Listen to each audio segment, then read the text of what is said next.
Bonjour, chers frères et sœurs, que le Seigneur vous bénisse. Je suis Archange Michael, le pasteur principal de l'Église de Dieu. Je voudrais vraiment ce matin, donner vraiment un enseignement, où j'ai intitulé le thème le royaume de Dieu. Alléluia. Voilà, donc j'ai pris le texte de Luc 17 à partir du verset 20. Voilà. Le Seigneur dit, la Bible dit, les pharisiens demandaient à Jésus quand viendrait le royaume de Dieu. Il a répondu, le royaume de Dieu ne vient pas de manière à frapper les regards. Et il dit aux disciples, au verset 21, il dit, on ne dira point, il est ici, ou il est là, car voici, le royaume de Dieu est au milieu de vous. Voilà. Peuple de Dieu, c'est une exhortation pour que les gens comprennent et réalisent ce que nous appelons par le royaume de Dieu. Le royaume de Dieu. Le royaume de Dieu ne vient pas pour frapper les regards. En d'autres termes, ça nous explique que ce dont le Seigneur parlait, c'était son Église. C'est l'Église de Dieu qui est la représentation, qui est la forme de ce dont nous parlons, le royaume de Dieu. On nous fait croire déjà que le royaume de Dieu, c'est ce royaume, c'est la vie que nous connaissons après l'enlèvement, la mort. On parle de l'enlèvement de l'Église. Le royaume de Dieu n'est pas la vie que nous connaissons quand nous sommes morts. Celui qui est mort, qui est enterré, connaîtra une autre vie. Voilà. Qu'on appelle le rappel, l'âme de la personne. Quand le Seigneur dit que le royaume de Dieu ne vient pas à frapper les regards, il est en train de nous montrer de façon claire que ce que nous appelons le royaume de Dieu, c'est l'Église. Cette Église où Dieu a bâti par lui-même, par sa propre vie. Je vais vraiment donner une explication de cette église que nous appelons l'église dépouillée. Et nous allons comprendre que à l'origine, selon cette thèse, selon la pensée du Seigneur, je dirais que les personnes qui ont mis en forme la Bible ont inversé la tendance. Prenons par exemple l'histoire du riche et de Lazare. Le riche est cet homme du monde qui a une vie aisée, qui a le monopole, il a le pouvoir, il a le règne, il a la puissance, il a la dignité. Contrairement à celui que nous appelons Lazare, sur la terre des vivants, qui a été déshérité. Lazare est un peu le symbole de cette église qu'on appelle l'église du dépouillement. Quand nous voyons ce principe, on nous fait croire que il faut être pauvre sur la terre ici et être riche dans le ciel. Voilà pourquoi on te dit aujourd'hui, tout ce qui est comme le style vestimentaire de l'opulence, de la royauté. On nous fait croire que ici sur la terre, on n'a pas besoin d'avoir ces choses. Or, j'ai posé une question, ou je dirais même une question m'est venue à l'idée, mais on dit que quand Lazare est mort, il est allé dans le sein d'Abraham. Mais quand on regarde l'histoire d'Abraham, Abraham a été celui qui a été prospère sur la terre des hommes. La prospérité ou la richesse d'Abraham là était incalculable. Abraham était riche. On pouvait le comparer à tous ceux qu'on appelait les Philistins, comment on appelle les Égyptiens. Mais quand vous regardez Lazare, Lazare est celui qui est le digne héritier d'Abraham. Mais pourquoi est-ce que on change? Ça veut dire qu'il y a une contradiction dans cette histoire. Lazare est celui qui est dépouillé de tout ce qu'on peut appeler sa royauté. Quand Jésus dit, je suis venu annoncer la royauté, il est dit que cette royauté a une définition, que les francs-maçons, les satanistes savent. Ils savent que celui qui est le roi des rois, c'est celui qui a été dépouillé, au dépourvu de celui qu'on appelle l'homme riche. Cet homme riche n'est qu'un sataniste. Et même les satanistes d'aujourd'hui, ils comprennent qu'aujourd'hui, que Voilà. Ils ont juste besoin de vivre sur la terre et après ils vont mourir. Pour dire qu'eux-mêmes, ils savent qu'ils ne sont pas les détenteurs de la royauté vraie. Voilà pourquoi Satan leur vend des illusions à une décennie et après ça, ils meurent comme des vagabonds, comme des clochards. Je parle de cette histoire, ça rentre dans le cas de l'église. Si dans une église, l'église n'a pas encore l'aspect d'avoir en son nom la représentation de ce royaume, ça veut dire que cette église n'est pas de Dieu. On ne peut pas prier pour les âmes, pour la délivrance et ne pas avoir le cœur et le dessein de ces personnes qui comprennent que le royaume de Dieu, c'est ce royaume que le Seigneur a annoncé. Il dit, si je chasse des démons, ça veut dire que je vous ai annoncé le royaume. Dans une église, quand le cœur de la délivrance sonne, mais écoute déjà la voix du Seigneur, on reconnaît que cette église est de Dieu. C'est pourquoi quand nous prenons les témoignages, il faut que ça nous donne déjà le discernement de comprendre ce que Dieu veut dire. Dans une mission, Dieu interpellera l'homme de Dieu toujours que ce que vous vivez, vous devez savoir que c'est l'église qui est la représentation de ce royaume. Ce n'est pas appel à mort. Voilà. Ça sert à quoi?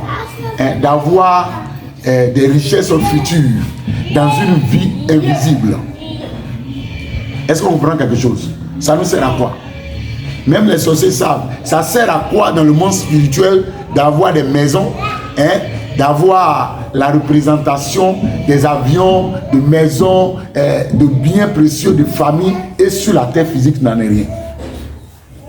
On doit vraiment se déshériter de cette mentalité, voilà, de cette pensée à nous faire croire qu'on n'a pas besoin d'avoir la richesse. On n'a pas besoin de courir derrière les richesses de ce monde. Si Dieu nous a déjà vendu la terre et le royaume est annoncé, le royaume de Dieu, c'est l'église de Jésus-Christ.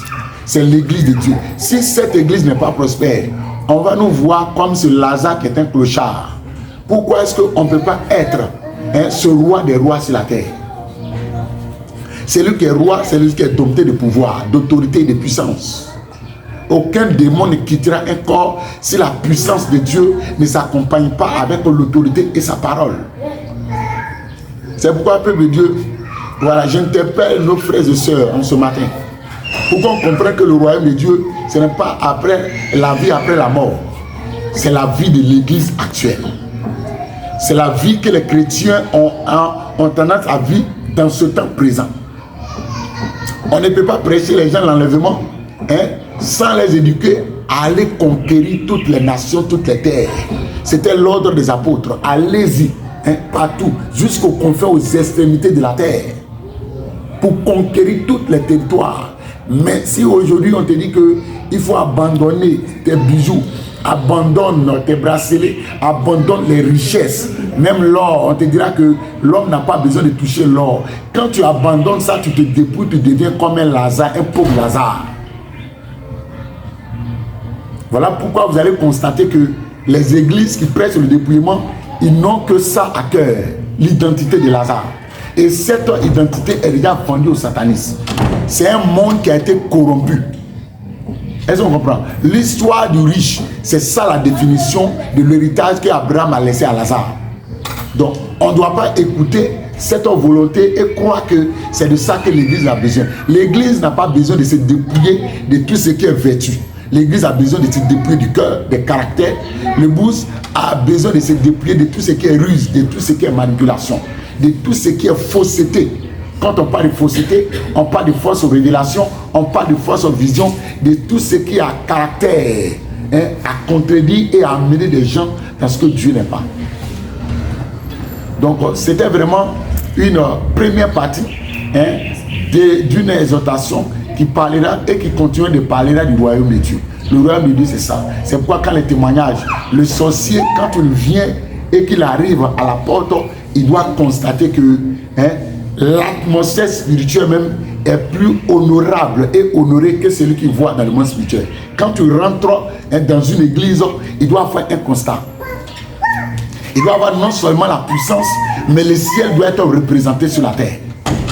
Est-ce qu'on comprend quelque chose? Le ciel doit être représenté sur la terre. C'est pas quand nous mourrons que ces richesses nous serviront à quoi?